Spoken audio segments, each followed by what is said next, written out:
Hi everybody, and welcome to AQ's Blog and Grill. We're excited today to have Amber Mack with us. Now, Amber Mack is an entrepreneur, she's a keynote speaker, she's an author, she's a thought leader in social media and social media marketing. So it's only natural that you, the viewers of AQ's Blog and Grill, would want to have a conversation with Amber Mack. So here she is right now. Hi, Amber. Hi there. Thanks so much for having me on the show. Great to have you here. Now, Amber, you are you're self-publishing a book.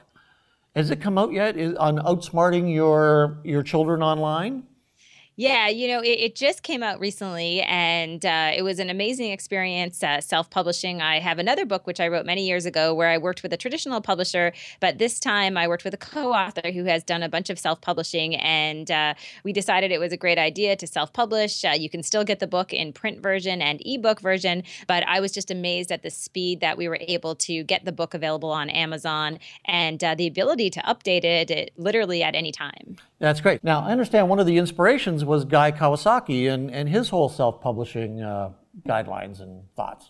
Absolutely. I think for both Michael Bozzell, my co-author, and me, we really look towards Guy Kawasaki as a leader in the self-publishing space. Incidentally, he and I had the same traditional publisher portfolio out of New York, and I know he's done really well with self-publishing. And I think he was one of the first big-time authors with a traditional publisher who really made that leap into self-publishing and proved that it was very viable, and then literally wrote the book on it. Literally. Yeah, and they don't call him Shy Kawasaki. They do not. He's pretty progressive. So speaking of progressive, what are you up to these days? What are you thinking about in terms of social media marketing? What is kind of unfolding, do you think, in the future here?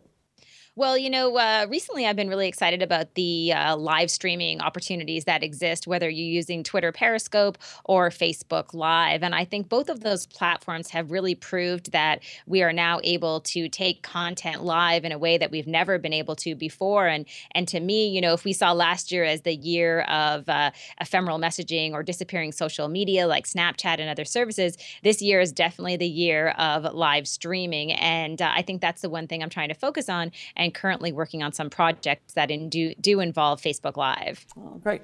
Now, as the founder and CEO of Connect Digital Engagement, how are you balancing things with the speaking that you're doing, the writing that you're doing, and you're still responsible for running this organization? How's that going?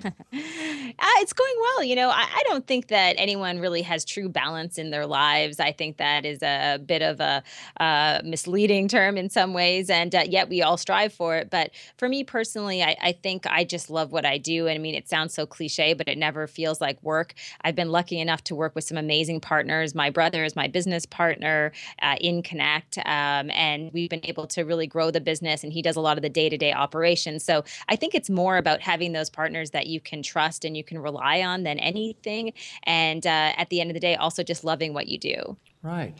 So the last time you and I met was at Communitech in Kitchener-Waterloo, and you were introducing Gary Vee. I was. Yeah. And so Gary has said the nicest things about you. He says, he can follow anybody, but he follows Amber Mack because you live the social life. You live the social media life, as opposed to just talking about it or writing about it or reading about it.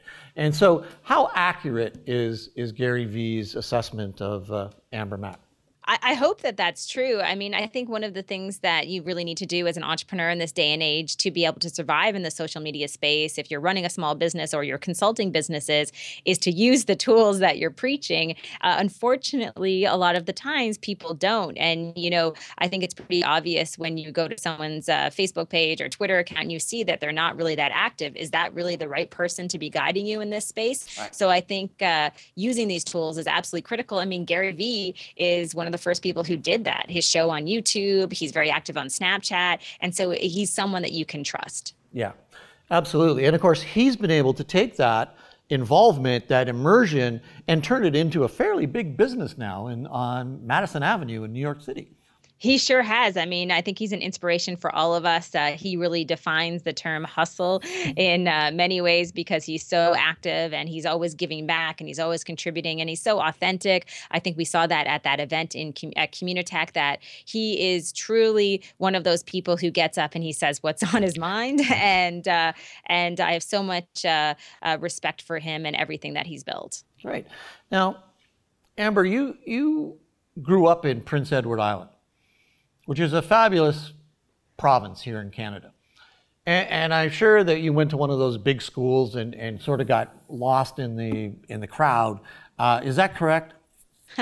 Well, I went to a one-room schoolhouse. A one-room schoolhouse? Why wasn't I informed of this? It was actually 2 rooms, but grade 1, you were in one row. Grade 2, you moved to the next row. And so I think at that time, it was a really amazing environment to grow up where, there was a small class size. I lived in the country. I had a big imagination. I had big dreams. And I think all of those things have really helped me with my career today. So then you ended up in San Francisco. How did that happen? Well, after I graduated with a journalism degree, I heard about this thing called the dot-com boom that was happening in San Francisco. And I was really interested in moving to a place where I felt like I could get ahead. I could kind of leapfrog other people who were in the same position as me at a very young age. And I was fortunate enough to get out there and get a job at a company called Razorfish, which was one of the biggest web design agencies at the time. Right. And, for me, I mean, I don't think it was because I was necessarily that skilled at the time, but I was in the right place at the right time. And that has been sort of a recipe for my career. And I think a lot of it has to do with just timing and seeking out those opportunities. So I was out there for a few years, got great experience, and then came back to Canada. Wow. Now, how do we outsmart our kids? How on online? What are the 3 things that you can share with us that would be good for parents to know about outsmarting our kids online? I think the first thing is to recognize that as soon as your child starts using technology in the home, even if it's at a very young age, you need to establish some sort of rules in the home about online etiquette and best practices and things that are accepted and things that aren't. That means having privacy conversations with really young kids. It seems strange, but even my son is aware of privacy online and knows he can't use his real name and all those things.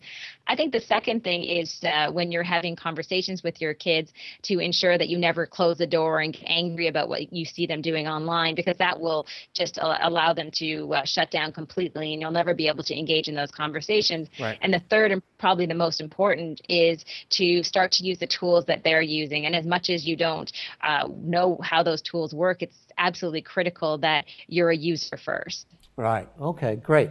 Now, let's say your 7-year-old is now a 17-year-old, and he's thinking about university courses or community college courses, whatever, post-secondary education. What advice would you give to a 17-year-old these days in terms of coming out as a good prospect for business? I think for a 17-year-old, it's important that they understand that it's never too early to start to build your professional brand. I think a perfect example of this is this young kid, Winston C., who is now a City TV reporter in Toronto who does the morning show. He's a technology journalist. And when he was 16 years old, he reached out to me while I was hosting a show, tech TV show.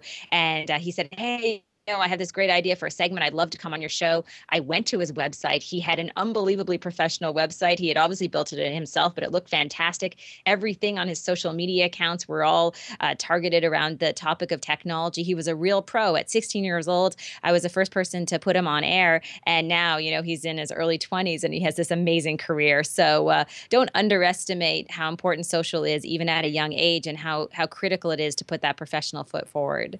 Right. Now, let's advance 5 years to the 22 years old.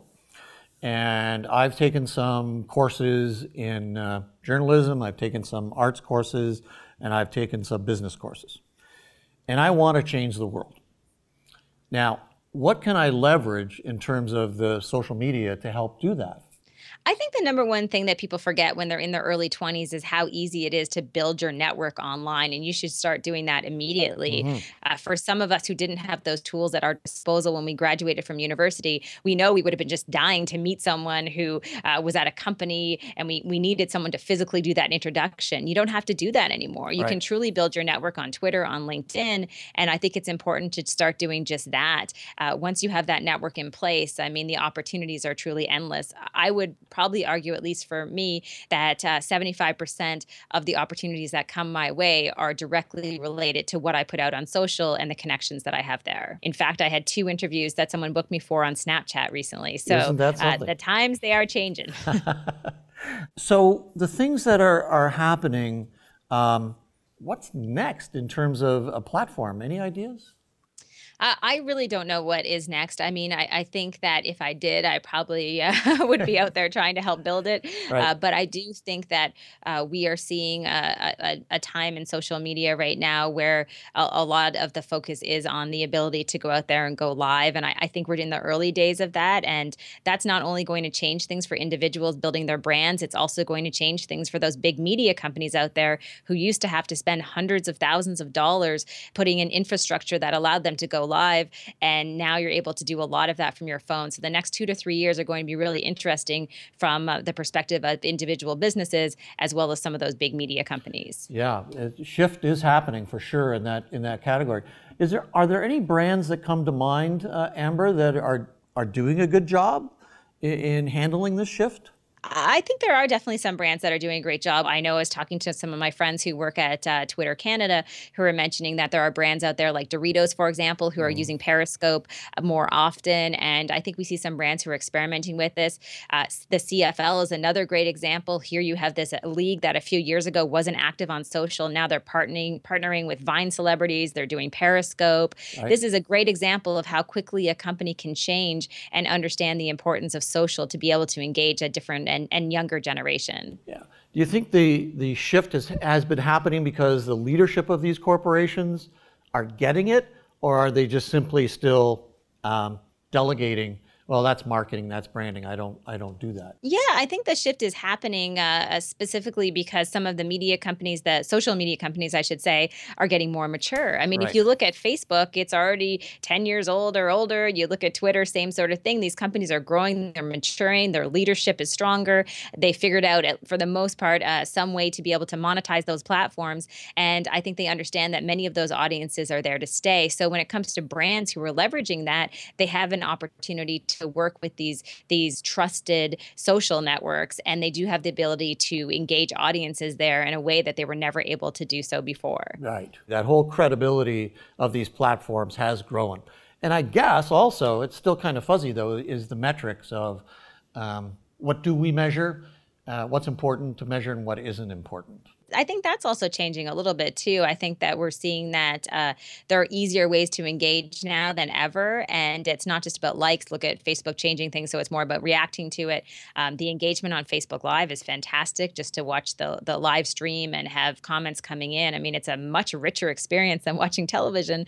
So we're going to see some big improvements there as far as viewership and the way people are able to engage with their favorite brands and personalities. Fabulous. So Amber, what is next for Amber Mack? Well, I am going to be out there pushing Outsmarting Your Kids online and getting that book into the hands of as many people as possible. I have a bunch of speaking events and just building my business, Connect Digital Engagement. And it's just, it's nonstop, right? Have to get out there, have to hustle, have to keep up with the Gary V's of the world, basically. Ooh, yes. Hustle we must. Well, Amber, thanks very much for spending some time with us today. It's been very valuable. I know our viewers will really appreciate your insights. So good luck, and let's stay in contact and keep changing the world. All right. Well, thanks so much for having me on, and congrats on all that you do. That's super exciting. Great. Thanks, Amber.